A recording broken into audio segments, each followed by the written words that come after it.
స్ట్రిక్ట్గా రూల్స్ ఉన్నాయి. మనం తమిళనాడులోకి పోకూడదు, తమిళనాడు వాళ్ళు మన వైపుకు మన దగ్గరికి ఇక్కడికి కూడా రాకూడదు. ఇవన్నీ స్ట్రిక్ట్గా రూల్స్ ఉన్నాయి.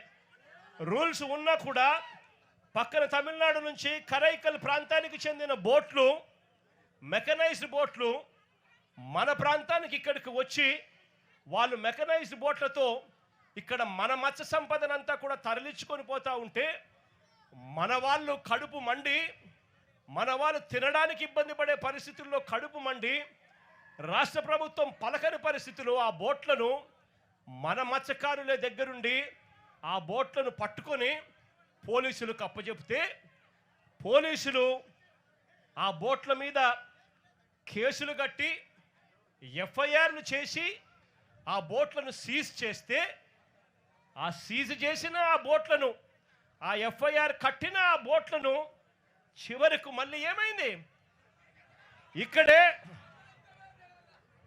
ఇది ఫోన్ కాల్ డేటా.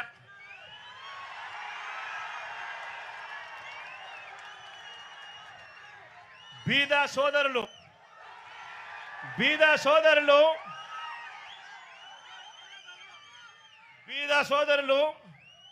ఆయన అనుచరుడు కొందూరు పోలిశెట్టి, అక్కడ బోటు యజమానులు అశోక్, వీరి మధ్య జరిగిన సంభాషణలకు సంబంధించిన కాల్ డేటా, టెలిఫోన్లో మాట్లాడిన కాల్ డేటా, కాల్ నెంబర్లు,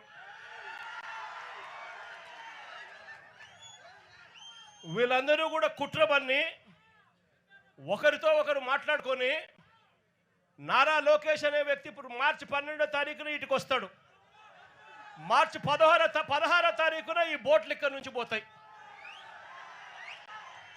అంటే మత్స్యకారుల మీద కడుపు మీద కొట్టడం కోసం ఏకంగా ఇంతమంది దొంగలు,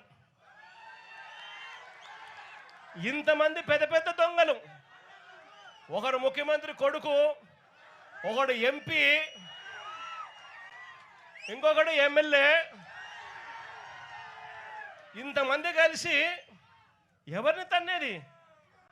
చిన్న పేదవాళ్ళైన మత్స్యకారులను తనడానికి, కడుపు మీద కొట్టడానికి ఇంతమంది ఏకమవుతారు. నేను అడుగుతా ఉన్నా, వాళ్ళ మధ్య జరిగిన టెలిఫోనిక్ ఫోన్ సంభాషణలు, కాల్ డేటాలు కూడా ఈ మాదిరిగా అందుబాటులో ఉంటే, ఈ డేటా అంతా కూడా కనిపిస్తూ ఉంటే ఒక్కరినన్నా అరెస్ట్ చేశారని అడుగుతా ఉన్నాను.